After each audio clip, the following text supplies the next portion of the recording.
Hello students, welcome to this GS maths and science classes. आज हम लोग Wheatstone bridge को डिस्कस करेंगे।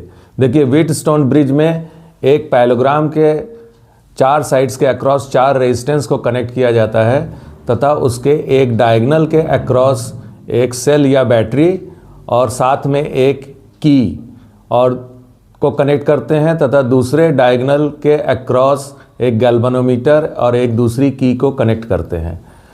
तो इसका जो फिगर है कुछ व्हीटस्टोन ब्रिज का, वो कुछ इस प्रकार का होता है।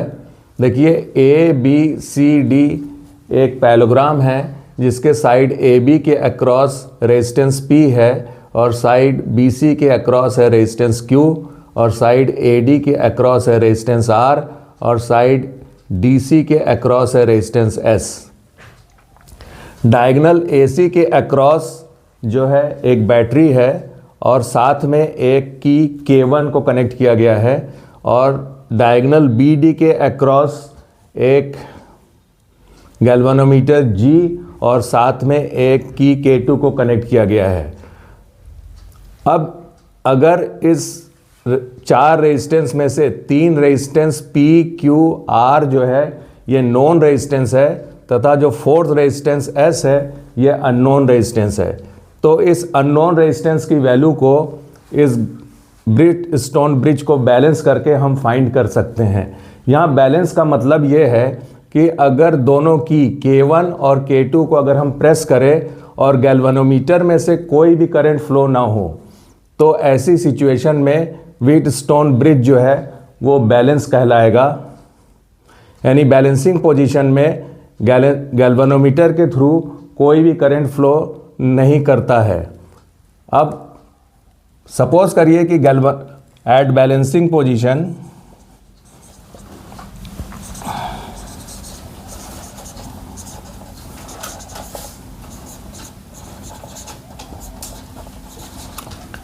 ऑफ गैल्वेनोमीटर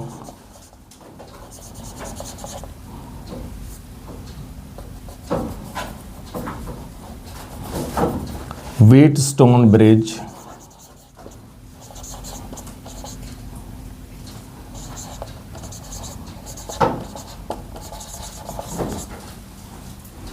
गैल्वेनोमीटर के थ्रू करंट फ्लो होने वाला जो करंट है वो हमने मान लिया है कि IG करंट जो है गैल्वेनोमीटर के थ्रू फ्लो करता है।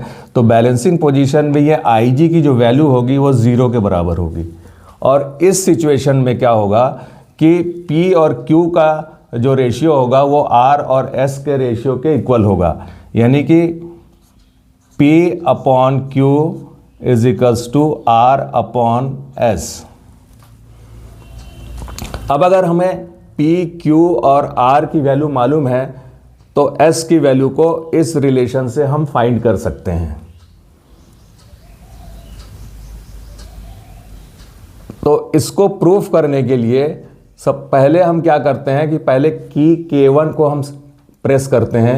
तो जब जैसे ही हम की K1 को प्रेस करेंगे सेल या बैटरी में से करंट फ्लो करने लगेगा।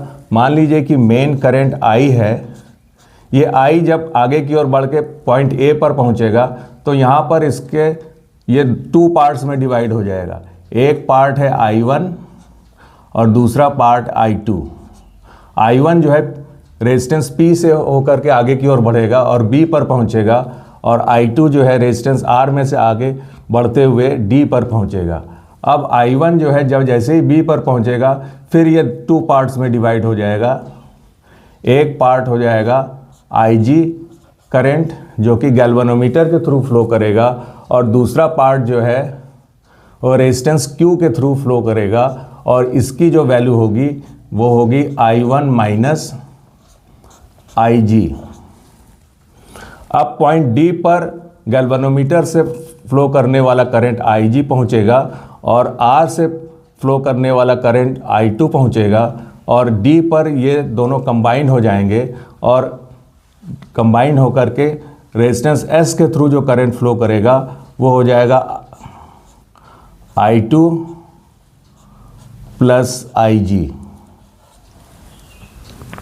अब Q से फ्लो करने वाला करंट I1 माइनस IG और S से फ्लो करने वाला करंट I2 प्लस IG जो है वो C पर पहुंचेगा और C पर ये दोनों करंट कंबाइन होने पर हमको फिर से मेन करंट I मिलेगी।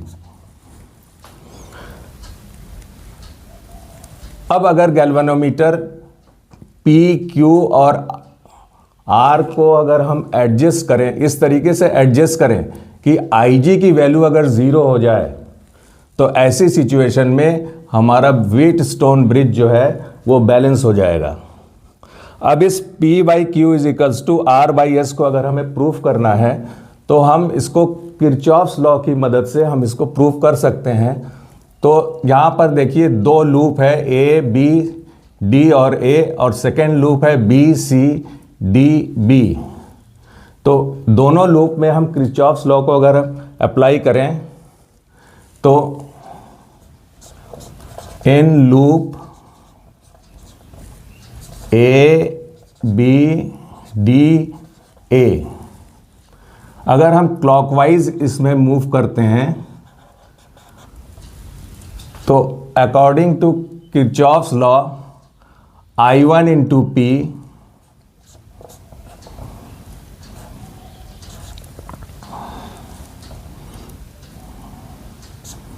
Plus Ig into G, G जो है वो गैल्वेनोमीटर का रेजिस्टेंस है, तो Ig into G minus I2 into R equals to 0।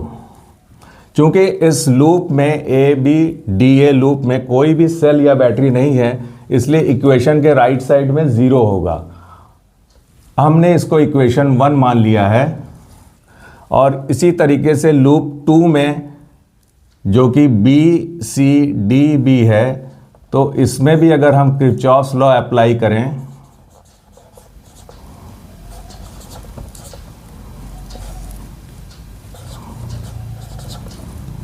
तो हमें मिलेगा I1 minus IG into Q minus I2 plus IG into S and minus IG into G equals to 0। Second loop B, C, D, B में भी कोई जो है cell या battery नहीं है, इसलिए यहाँ पर भी राइट इक्वेशन के राइट साइड में 0 होगा। और अगर हम इसको भी इक्वेशन नंबर 2 मान लें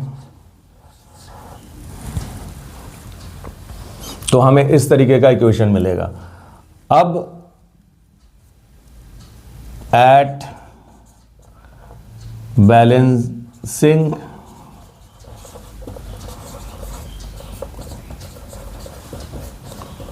पोजीशन ऑफ